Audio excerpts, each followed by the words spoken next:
ಮಾತಿ ಅಂತ ತಿಳ್ಕೊಂಡು ಹೋಗ್ತೇವೆ. ನಾವು ಮೊದಲು ಯಾರಿಗೆ ಗೌರವ ಕೊಡಬೇಕು, ನಾವು ಮೊದಲು ಯಾರಿಗೆ ಶರಣಾರ್ಥಿ ಆಗಬೇಕು ಅಂತ ಕೇಳಿದ್ರೆ ನಮ್ಮನ್ನ ಹುಟ್ಟಿಸಿದಂತಹ ತಂದೆ ತಾಯಿಗಳಿಗೆಲ್ಲ, ನಮಗ ವಿದ್ಯೆ ಬುದ್ಧಿ ಹೇಳಿದಂತಹ ಗುರುಗಳಿಗೆಲ್ಲ ನಾನು ಸಲ್ಲಿಸಬೇಕಾಗಿರುವಂತಹ ಪ್ರಪ್ರಥಮ ಗೌರವ ಯಾರಿಗೆ ಅಂದ್ರೆ ಭಾರತ ಮಾತೆಗೆ ಅನ್ನುವಂತಹ ಮಾತನ್ನ ಯಾವಾಗಲೂ ಹೇಳ್ಕೊಳ್ತಾ ಇರಬೇಕನ್ನುವಂತಹದ್ದು. ಯಾಕಂತಂದ್ರೆ ಈ ದೇಶದಲ್ಲಿ ಹುಟ್ಟಿ ಈ ದೇಶದ ಅನ್ನ ಉಂಡು ಈ ದೇಶದ ಗಾಳಿಯನ್ನು ಕುಡಿದು ಬದುಕ್ತೀವಿ ಅಂತಂದ್ರೆ ಈ ದೇಶಕ್ಕಾಗಿ ನಾವು ಏನಾದ್ರೂ ಒಂದು ಮಾಡಬೇಕು ಅನ್ನುವಂತಹದ್ದು. ಸಂಘ 100 ವರ್ಷ ಪೂರೈಸಿದೆ. 1925ರಿಂದ 2025ರವರೆಗೆ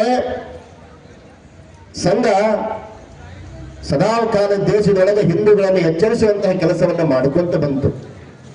ಆದ್ರೂ ಕೂಡ ನಮ್ಮ ಹಿಂದೂಗಳು ಎಚ್ಚರವಾಗ್ತಾ ಇಲ್ಲ.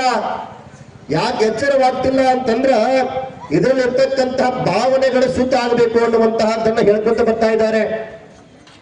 ನಾ ಎಲ್ಲಾ ಕಡೆ ಹೋದಲ್ಲಿ ಹೇಳ್ತಿರ್ತೇನೆ, ನಮ್ಮ ಭಾರತ ದೇಶ ಸ್ವತಂತ್ರಕ್ಕಿಂತ ಪೂರ್ವದಲ್ಲಿ ಒಂದು ನಿರ್ಣಯವನ್ನು ತೆಗೆದುಕೊಂಡು, ಯಾರು ಸ್ವತಂತ್ರ ಹೋರಾಟಗಾರರು ಅಂತ ತಿಳ್ಕೊಂಡು ಬಹಳ ಜನ ಕರಿತೀವಿ ನಾವು. ಅದರಲ್ಲಿ ಕೆಲವು ಜನ ಸ್ವಾರ್ಥಕ್ಕಾಗಿ ಸ್ವತಂತ್ರವನ್ನು ಪಡೆದ್ರು, ಕೆಲವು ಜನ ಭಾರತ ಮಾತೆಗಾಗಿ ಸ್ವತಂತ್ರ ಪಡೆದವರಿದ್ದಾರೆ. ಆ ಸಂದರ್ಭದಲ್ಲಿ ದೇಶವನ್ನ ವಿಭಜನೆ ಮಾಡಬೇಕಾದ್ರೆ ಡಾಕ್ಟರ್ ಬಾಬಾ ಸಾಹೇಬ್ ಅಂಬೇಡ್ಕರ್ ಅವರನ್ನು ಮಾತನ್ನು ಹೇಳ್ತಾರಂತೆ. ಏನ್ ಮಾತನ್ನ ಅವ್ರು ಹೇಳ್ತಾರೆ ಅಂತಂದ್ರೆ, ಹೇಗೋ ದೇಶವನ್ನ ವಿಭಜನೆ ಮಾಡ್ತಾ ಇದ್ದೀವಿ, ನೀವು ಹಿಂದೂಗಳಾದವರು ಭಾರತದಲ್ಲಿರ್ರಿ, ಮುಸ್ಲಿಮರಾದವರು ಎಲ್ಲಿರ್ಬೇಕು, ಮುಸ್ಲಿಮರಾದವರು ಪಾಕಿಸ್ತಾನ್ಗಿರ್ರಿ ಅಂತ ತಿಳ್ಕೊಂಡು ಅಂಬೇಡ್ಕರ್ ಅವರು ಅಂದ್ರಂತೆ. ನೀವು ಅಂಬೇಡ್ಕರ್ ಅವರ ಜೀವನ ಚರಿತ್ರೆ ಬುಕ್ ಓದಿದ್ರೆ ಗೊತ್ತಾಗ್ತದೆ ನಿಮ್ಗೆ. ಅವಾಗ ಕೆಲವೊಂದು ವ್ಯಕ್ತಿಗಳು,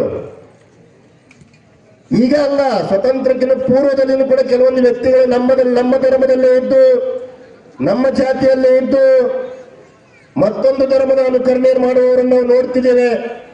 ಅವ್ರಂದ್ರಂತವಾಗ ಏನಂತ, ಇಲ್ಲ ನಮ್ಮ ಧರ್ಮವನ್ನ ನಮ್ಮ ದೇಶವನ್ನು ಒಟ್ಟು ಬರೋದಾದ್ರೆ ಯಾರಾದ್ರೂ ಬರ್ಬೋದು ಈ ದೇಶದೊಳಗ ಅಂತ ತಿಳ್ಕೊಂಡು ಅಂದ್ರಂತ.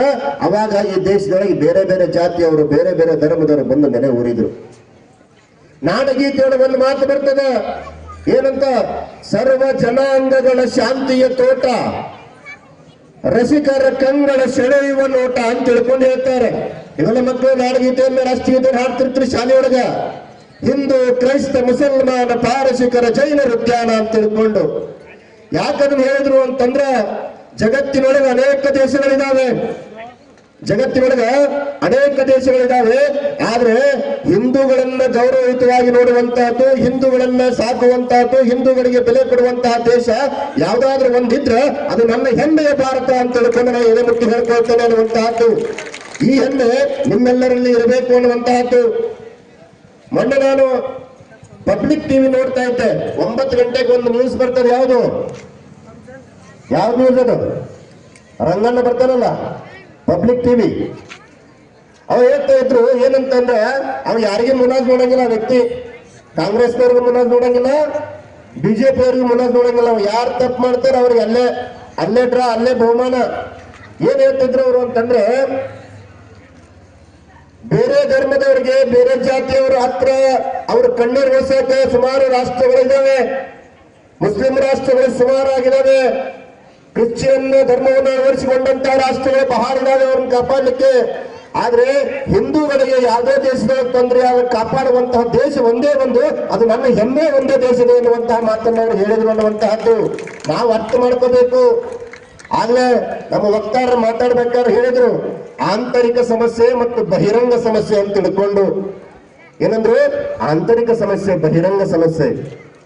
ನಿಮ್ದೇನಾದ್ರೂ ಧರ್ಮ, ಜಾತಿ, ಉಪಜಾತಿ ಏನಾದ್ರೂ ಇದ್ರ ನಿಮ್ಮ ಹೊಸಲಿಯ ಒಳಗಡೆ ಇರ್ಲಿ, ಅದು ನಿಮ್ಮ ಹೊಸಲಿಯ ಒಳಗಡೆ ಇರ್ಲಿ.